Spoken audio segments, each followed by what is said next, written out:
Okay, so once again, good day. Our topic is about labor and employment law. Labor and employment law is one of the most practical and sensitive areas of business law because it governs the relationship between employers and workers. So the human core of every organization, regardless of industry size or ownership structure, businesses exist because people work in them. Decision on hiring, compensation, discipline, working hours, and termination are not merely managerial choices. They are legal acts with consequences.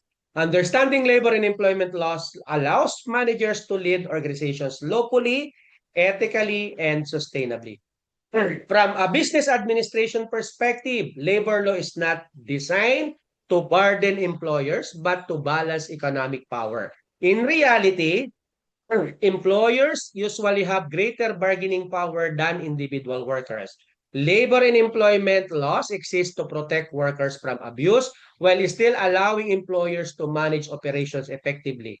For example, rules of minimum wage, working hours, and security of tenure ensures that productivity does not come at the cost of human dignity. In practical terms, labor and employment law affects daily managerial decisions. When a company decides to regularize an employee, impose disciplinary action, or implement layoffs due to business losses, this action must comply with legal standards. Failure to do so can result in labor disputes, penalties, reputational damage, and operational disruption. Thus, labor law literacy is not optional for managers. It is a core competency. With that context in mind, I now give the floor to our presenter to discuss labor and employment law in detail. As you listen, try to connect the discussions to real workplace situations such as hiring practices, employee discipline, workplace conflicts, and termination decision. You may post your question or clarification in the Zoom chat, and we will address them after the presentation. Go ahead, po. Hi, good afternoon, everyone. Good afternoon, Dean.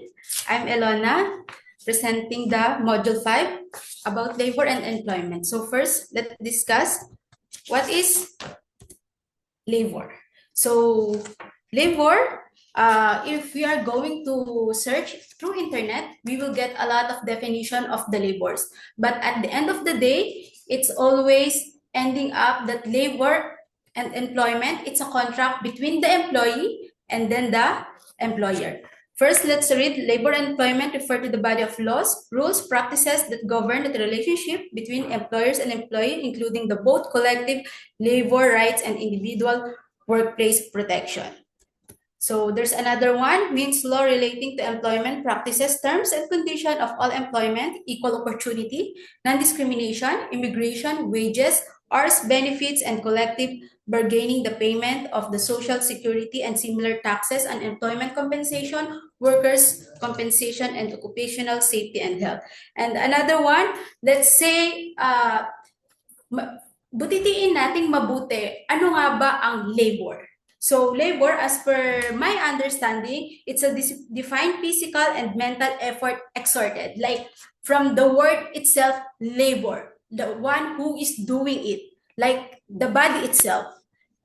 Next one is employment, a paid work relationship where one party or the employee provides a labor to another employer, compensation typical under contract, which is our employer, the one who will give the salary, the one who will provide benefits. Next, there are two types based on the internet contract: regular employment, probationary, and then correct me if I'm wrong, Dean, there's another contract or employment which is said fixed employment. Like it, in a simple term, it's a part-time. There's a specifically time only that we will hire person or one organization that we will work with us. For example, 3 months. The best example for this, it's laborer, the one who will build the house, the building. Like there's a specific period of time only that we will given to them to establish the project. So first, regular employment. Regular employees are hired on a permanent basis, meaning their employment is expected to continue unless terminated by other party. For example, on this one, here in UAE, we are having fixed employment visa, which is 2 years. So it up to us as an employee if we have to finish or we have to complete this 2 years or we needed to extend it more. But currently, UAE Labor, they announced that there will be additional or there will be a new process for the visa, which is 3 years or more contract in one visa. Unlike the one that I am having right now, it's a 2 years contract. So after 2 years, I have to renew it. But there's a new visa which is conducted now. Like they are establishing it, they are giving it to the new employee, like 3 years, 4 years employee based on the agreement. Okay, next one is probationary employment, which is there is a specific 6 months. Correct me if I am wrong, because here in UAE, we are having 6 months probation period if they will continue with the employee or they will terminate the contract. If he or she is eligible or capable to the position that he applied. Next, essential elements of an employment. Of course, upon hiring or upon entering one company, you should know the position and description, compensation and benefits, work schedule. So first, let's discuss position and the job description. Of course, as an employee, the one who are looking for a job, we should know or we should check what will be the position and the job description that we are entering. For example, I cannot enter accounting department if I have knowledge about operations. Like what I will do there, it will be a mess up only. So I should apply or be responsible on the position where I am applying at. Next, compensation and benefits refer to the rewards that organization provide to employee in exchange of their labor. So this one, compensation typically includes salary and bonuses. Sad to say, we don't have that bonuses. So for us, we are just compensating through like 13-month pay and then the annual leave. Benefits encompass indirect rewards like health insurance and retirement plan. So, a retirement plan. And for sure, as per my knowledge as well, in the Philippines, there's a benefits, especially with the woman, SSS, Pag-ibig, health card, what else? I think there's, I missed someone, I missed something, but there's more. Next, work schedule. It serves as a framework for organization work hours, ensuring that both the employer's operational need and employees' availability are met. So of course, as an employee, you will work only based on the agreement which is by the labor. As per the Philippine labor or DOLE, the employee of the Philippines is eligible to work 8 hours per day. So if the employee will exceed on that one, it will consider as a overtime. So for us here in UAE, we are managed to work maximum 9 hours plus 1 hour break. So it depends on the agreement. Like as I said, it's different country, different labor, different contract. Next one, essential elements of unemployment. First, term of employment, termination clauses. Okay, I think I forgot to put the term of employment. So the term of employment,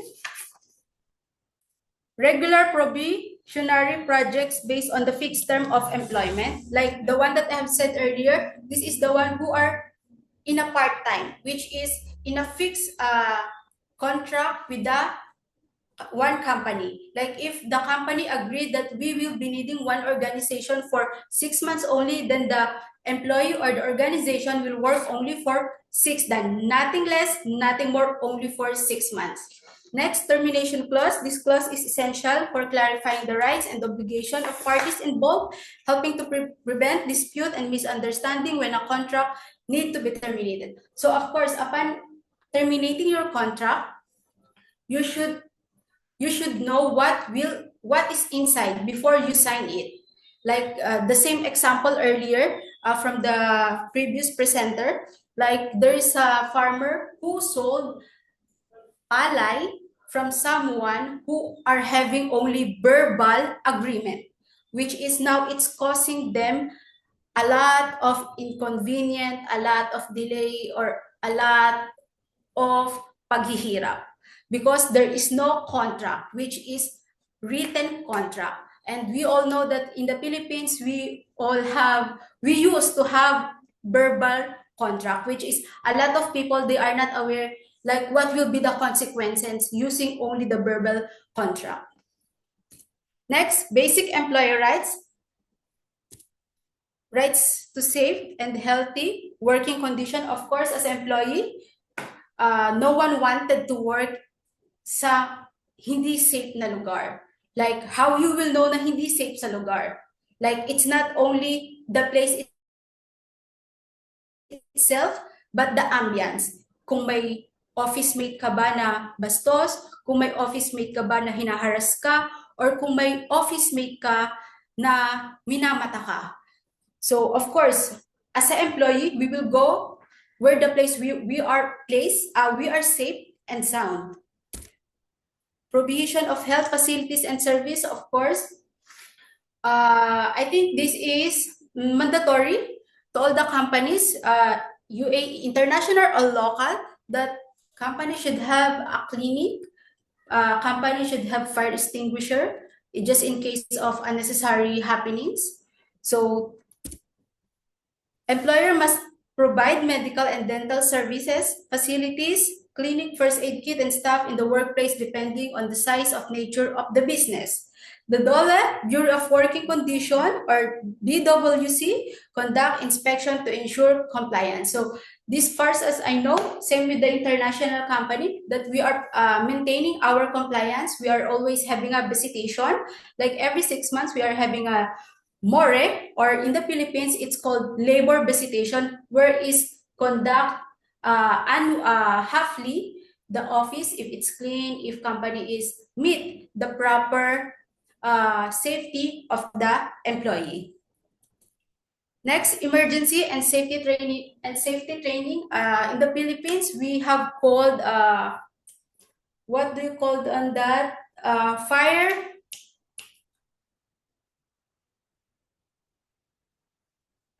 Please help me with that. What do you call them that?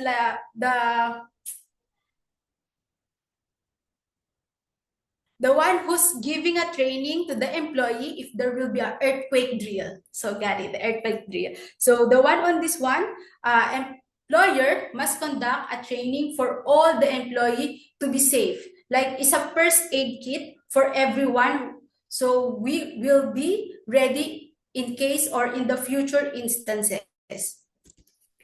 Next, right to rest, days, leaves, and work hour limitation. As I said earlier, employee has the right if he wanted to take or if she or wanted to have overtime or no. And then this one, rest day is, as far as I know, it will be depend if the company you are in, if it's private or public sector. Because in the public sector, employee are having 2 days off, and then the private sector is not all, but they are giving only 1 day off.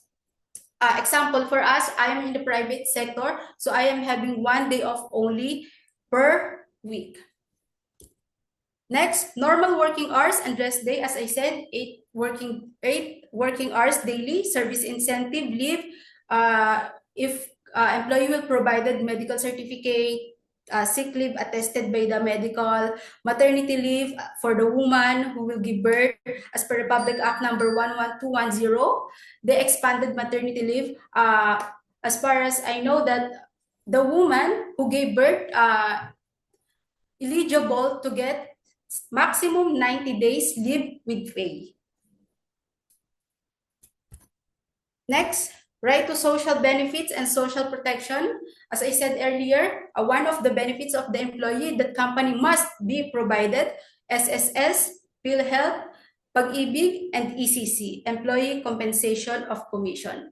Social security system, like we badly needed this, especially as a woman, PhilHealth as well. But here in international companies, we are able only to get health insurance based on our contract. If we are working for 2 years contract only, company is given only 2 years health insurance as well. So it's up to us as an individual if we needed to take the life insurance, like for the lifetime, but you have to pay it by your own. Unlike the insurance, the company is paying it for you until end of your contract. Next, right to non-discrimination and equal work opportunity. I can say that this one is mostly happening here in UAE, like most discrimination by the looks, by the accent, by the education, and then by the status. So in the Philippines, equal employment opportunities to avoid anti-discrimination and equal rights, like for example, harassment and workplace bullying.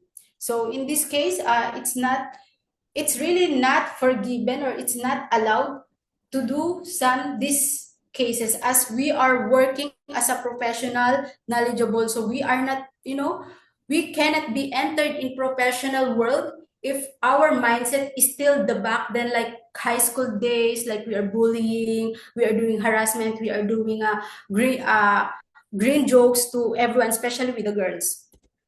Next, right to privacy and data protection. Privacy rights in the workplace, of course, especially as an employee, my employer is having all my documents, and if one employee will ask for my privacy contact, my employer is not allowed to give any privacy details such as personal number, address, social media accounts without the knowledge of the other party. Key labor standard, right to just and equitable compensation. Minimum wage is regulated by the regional tripartite and productivity board, which set wage level based on the cost of living, economic and condition and industry in the standards. As far as I know as well, in the Philippines, there are different wages if you are in the province or in the city. So I think in the public, we are having 575 now. Correct me if I'm wrong, because I'm really not into Philippine contract or Philippine details employment about this matter. It's so all new to me, like it's so giving me knowledge as well upon checking, upon reading, upon collecting all the data of this one. Next, hours of work, standard of working hours as per labor code of the Philippines is 8 hours per day or total 48 hours per week. Again, it depends if you are in the private or public sectors. Overtime beyond 8 hours, they must compensate additional 25 of the regular rate. If you are getting 100 per hour plus 25%, so you will get for the overtime 125. Rest date depends if the employee is working in the public or private sector. As I mentioned earlier, private sector they are giving 1 day off only. Public sector, they are giving 2 days off only with pay. Leave benefits, service incentive leave, maternity, and special leave for a woman and holiday. So of course, in the Philippines, since we are in Catholic country, like Christmas, holidays, there are some national heroes days. These are with paid. That unlike with the international company, like only they are giving only payment if it's their labor. Like for example, UAE Day. So in UAE Day, there's a 3 days holiday. So this one will be paid. But aside from the holiday itself, from our end, for example, from me, that I'm a Christian, so if I will not attending office by 25 of December, I will not get any paid.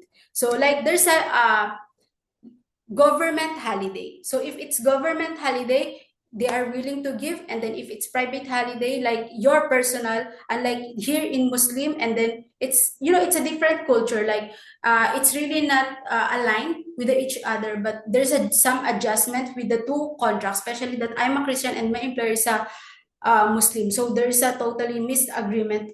It's not misagreement, like it's not aligned with each other. Like we used as a Christian or as a Filipino, we used to have holidays, Christmas break. But in us, we don't have a Christmas break. You will go, you will not, you will take your leave without pay, or you will go to work with pay, and then you will miss the holiday season. Next, employee rights, rights to secure of tenure. Employees cannot be dismissed without just or authorization. Okay, in every sectors, this is most important. If the employer will terminate you without any valid reason, without proper investigation, you can file a complaint to the labor, DOLE, and then for us, we can file a complaint in the labor. So from us, upon complaining to the labor, there are two types of stage where we can close the issues. First, labor will call the employer along with the complainee if it can be settled through discussion. But if one party is not agreed to settle or to settle the issue, then the complaint will go up for the investigation from the government or from the laborer. Next, right to self-organization. Employees may form or join labor union. Next, right to collective bargaining. Employees can negotiate working condition through unions. Next, right to equal opportunity. Discrimination based on the gender, age, religion is prohibited. Okay, first, self-organization. Okay, as an employee, as an individual, we are still able to interact with the different organization. Yeah. How? Like in which part? Like for example, is it okay or am I eligible to coordinate or to get in touch with a different organization? It's not a company organization like I will get 2 contracts at a time. It's just an organization where I can enhance myself, my skills to growth. Next, right to collective bargainings. Negotiate for the work condition, especially if you are not able to work. Let's say 1 week, the doctor advised you, you have to take rest, you have to take work from home, you don't have to be exposed with the sun. So in this case, we can request for the work from home, especially in the very best example on this one is pandemic time. So in this case, like we are not able to interact, we should have isolate ourselves to be safe because of this scenario, because of these instances. So the company given us, the employee, the right to work at home. So which is, it's based on the happening, based on the current situation. If it's valid, then employer can give it. Right to equal opportunity. Discrimination based on the gender, age, religion is prohibited. So I think we all know, like, if your age is not certain or not able to do the work physically and emotionally, like it's not a discrimination, but accept the fact that all our professional journey, there is a certain period to do it only, like for our body. Okay, our brain, our mentality are still able to do work, but our physically, it's not able. So what we can do you think, let's say, for example, as a bike rider, your brain is physically fit. I mean, it's emotionally fit, but you are having a one leg only. So it means you are not physically fit. So of course, it's not being discriminated, but it's the situation itself, you are not able or you are not fitted in this work. Next one is gender. Like before, as per my knowledge, especially with the government sector, they are not accepting the gays, especially if it's in the school. Before it's like like in old days, especially right now, we are in a modern year now. So right now it's an open area for everyone, that if you are capable to do, if you are excelling in one thing, there is no issues if you are gay, if you are tomboy, or whatever the sexual you are. But some of the company, especially here, since I am in the Muslim country, there are some company that they are not accepting if you are bakla, if you are not tomboy. So there's a discrimination over there. But in the labor in the Philippines, we are not allowed to do that, as long as if the person or the individual is capable and accountable to do it.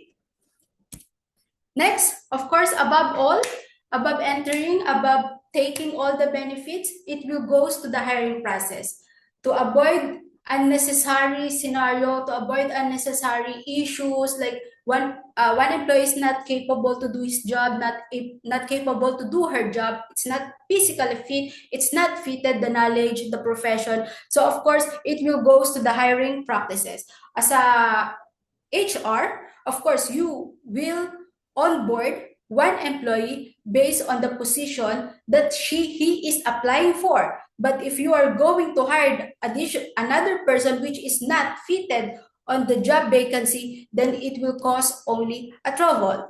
Completing employee documents to meet company compliance. So of course, here in our company, since I'm doing the compliance from our team fleet partner, there are instances or documents that we really submit it ahead of time, since we are doing our company scoreboard, company percentage, and then company performance. So in the compliance, we really should maintain our trade license.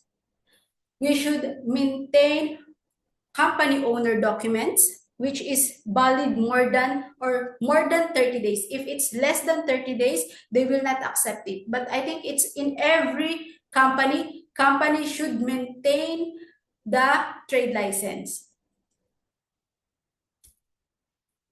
Any question? I think I'm done with this, sir.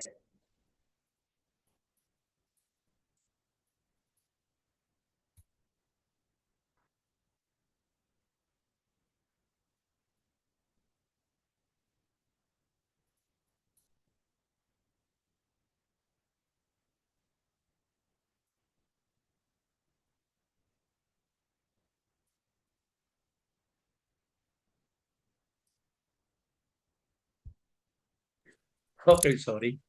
Okay, so uh the topic clearly emphasized that labor and employment law no governs the rights and obligations of both employers and employees. No, it is not solely about employee protection. It also provides employers with legal frameworks for managing their workforce effectively. For instance, no, rules on provisionary employment allow employers no to assess performance while ensuring transparency and fairness for workers. No, one important takeaway is the distinction between labor standards and labor relations. Labor standards focus on minimum conditions of employment such as wages, working hours, leave benefits, and occupational safety. Let's say, for example, a company that requires employee to work beyond 8 hours without overtime pay violates labor standards, regardless of employee consent. Labor relations, on the other hand, govern collective aspect of employment, including unionization, collective bargaining, and dispute resolution. In a manufacturing company, where employees from a union or employees form a union, management must engage in good faith bargaining rather than viewing union activity as a threat. And this legal framework promotes industrial peace and stability. So another, of course, is the employment classification was particularly relevant because misclassifying employees as independent contractors to avoid benefits and security or tenure is a common violation. In practice, courts look at the nature of work and degree of control, not job titles, to determine employment relationship. Another critical point is due process, is employee discipline and termination. Sure. Employers cannot dismiss employees arbitrarily.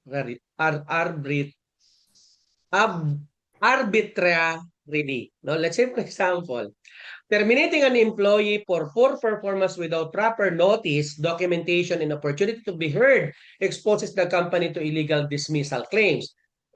It is also highlighted the concept of management prerogative, no? While employers have the right to manage operation, this prerogative must be exercised within legal and ethical boundaries. Decisions such as restructuring or retrenchment must be supported by valid business reasons and compliance with procedural requirements. Workplace health, safety, and welfare were emphasized as legal responsibility, not optional policies. No? Employers must provide safe working conditions, whether in factories, offices, or remote work setups. Failure to address hazards can result in legal liability and loss of employee trust. So, labor and employment law shapes how businesses treat people and how people experience work. For future managers and business leaders, understanding this area of law is essential to preventing disputes, maintaining morale, ensure compliance, and building organizations that are both productive and humane. I'll give you an example about a cases related to labor and employment law. San Miguel Corporation versus NLRC GR number 119293, no? The core doctrine, management prerogative versus security of tenure. What will be the facts? San Miguel Corporation dismissed an employee for alleged misconduct in violation of company rules.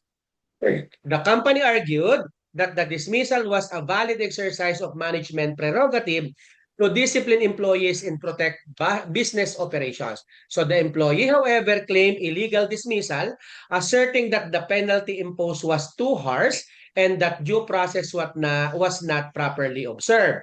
What would be the issue? Can management prerogative justify dismissal despite the constitutional right to security of tenure? Result. The Supreme Court ruled that while employers have management prerogative, it must be exercised reasonably, in good faith, and with due process. So in this case, the dismissal was declared illegal due to failure to observe substantive and procedural due process. So what will be our takeaway? Employers may discipline employees, but security of tenure prevails over arbitrary business decisions. For managers, compliance with the due process is as important as having a valid reason. Case number 2, PLDT versus Bulso, GR number 159295. Core doctrine, employer-employee relationship, control test. Facts. PLDT claimed that certain workers were independent contractors and not regular employees, arguing that they were hired through third-party arrangement. So the workers contended that PLDT exercised control over their work, schedules, and performance, indicating an employer-employee relationship. So what will be the issue? Was there an employer-employee relationship despite the contractual designation? Ruling.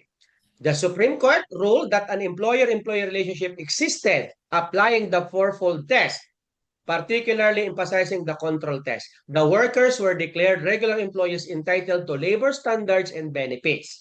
So what will be the takeaway? What determines employment status is reality, not labels. Business cannot avoid labor obligations by contractual wording alone. So take note of it, no? It's possible. Last case, Agabon versus NLRC, GR number 158693. Core doctrine, no? Due process and termination, authorized versus just causes. Facts. Employees were dismissed for abandonment, which is a just cause for termination. However, the employer failed to observe the required procedural due process, such as issuing proper notices and conducting a hearing. Issue, thus failure to observe procedural due process invalidate an otherwise valid dismissal. The Supreme Court ruled that dismissal was substantively valid but procedurally defective. Take note of that. Dismissal was substantively valid but procedurally defective. The employer was ordered to pay nominal damages to the employees to violating due process requirements. So dapat may due process talaga. So even, ang takeaway, even if dismissal is justified procedural due process cannot be ignored. For businesses, legal compliance is not only about reasons but also about process. Okay? So, these cases shows that labor law in the Philippines is deeply rooted in social justice, but it does not disregard legitimate business interests. The law allows management flexibility, but it demands fairness, transparency, and respect for human dignity. In labor relations, good faith and due process are not optional. They are legal obligation. Okay? So, yes, Sir Alcaraz. Yes, Dean, I have a follow-up question on that. Oh, Because nowadays, for several years already, why is it still rampant with regards to the mall employees being terminated after 6 months of tenure? Like the Endo contract, which is supposed to be illegal. end of contract. The 6 months mall employees, Mm, sir. There are some malls that are still exercising the Endo contract. yeah, yeah. Again, as I mentioned earlier, no? Uh, the practice no of ending employment contracts every 6 months, particularly in malls, continues mainly because employers try to avoid the legal consequences of regular employment. Because under Philippine labor law, no, by law, an employee who has rendered 6 months of service performing tasks necessary and desirable to the business generally become a regular employee. And regularization comes with security of tenure and mandatory benefits, which many employers see as costly and restrictive. So in mall setting, specifically, businesses often argue that workers are project-based, seasonal, or contractual. Even though in reality they perform core functions such as sales, cashiering, merchandising, security or maintenance, by ending the contract just before regularization and rehiring letter, employers attempt to legally justify non-regular status. Another reason is cost control, as what we discussed earlier. No, regular employees are entitled to full statutory benefits such as separation pay in certain cases. So service incentives live in stronger protection against dismissal. So short-term contracts allow businesses to keep labor costs flexible, especially in industries with thin profit margins, remember, to be competitive retail environment. So some mall tenants also rely on manpower agencies, no, which creates an additional layer between the worker and the principal company. So while outsourcing is allowed in the Philippines, it is often abused to avoid direct employment.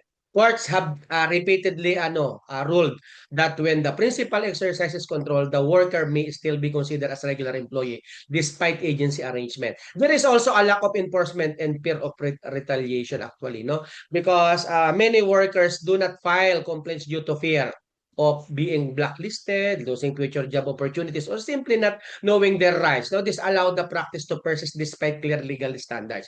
Legally speaking, this practice is high risk and often illegal. Ano? So then, the Supreme Court has ruled in multiple cases that repeated rehiring on short-term contracts for the same work indicates regular employment regardless of contractual labels. So the law looks at the nature of the work and length of the service, not the title of the contract. So from a policy perspective, uh, the government recognizes this problem, which is why regulations on labor-only contracting and ENDO have been tightened. No? However, enforcement gaps, economic pressure, and employer resistance continue to fuel the practice. So the 6 months contract system exists not because it is lawful, but because it is convenient for employers and difficult for workers to challenge. No? The law is clear. If the work is necessary and desirable, repeated short-term contracts do not erase regular employment. In labor law, reality always prevails over form actually. Kaya lang ngayon nga, no? Ah, 'di ba? Avoidance of regularization ang ano noon. Siyempre, high turnover and outsourcing, no? Illegal despite being widespread. And nature of work and continuity must consider not a contract label. Then strong jurisprudence, no? And weak enforcement. So siguro 'yun ang dapat nating tingnan. Kasi nga, ikaw ba magrereklamo ka hindi naman lahat knowledgeable sa law. Na pwede pala kung ano. 'Yun ang problema eh. Ano, 'di ba? They are not all knowledgeable kung ano yung ano natin. Tapos, let's say, lalaban ka. paglalaban ka, alam mo, kailangan mo ng lawyer, kailangan mo ng pera. So, ang daming Kasi, let's say, I don't know if you are familiar with Brent School Incorporated versus Zamora. So, fixed term employment, no? Sabi niya. So, the Supreme Court recognized fixed term employment is valid only if the period was knowingly and voluntarily agreed upon. There was no intent to circumvent security of tenure. Why this matter to Endo? So employers often misuse this case to justify 6-month contracts. However, the court was clear, fixed-term contracts cannot be used repeatedly to avoid regularization. So take away, Brent School is an exemption, not a license for Endo. No? Yun yung mga ganon. Repeated hiring, no? Yung kay Maraginot, no? Versus NLRC, no? The court ruled that workers repeatedly rehired for the same task become regular employees, regardless of short-term contracts. So, repeated rehiring shows the necessity and desirable of the work. So, sales staff, merchandiser, and cashier repeatedly rehired every 5 to 6 months are regular employee by law. Kaya lang nga, ayun nga tama naman ang sinabi mo. Ako personally, yun nga, walang lakas ng loob. Kumbaga parang, ay, paano ba kumuha na? Hindi alam ang gagawin. Yun kasi yung problem. No? Yes. So, yun yung nakikita ko na natin. So, Endo survives not because it is legal again, but because it is tolerated. No, so the Supreme Court has been consistent. No, repeated short-term contracts for necessary and desirable work violate security of tenure. In labor law, the law protects reality, not paperwork. Ano po? Yun nga ako, yes po. Po ba nagkas na kamay? Thank you, Doc, for that insight.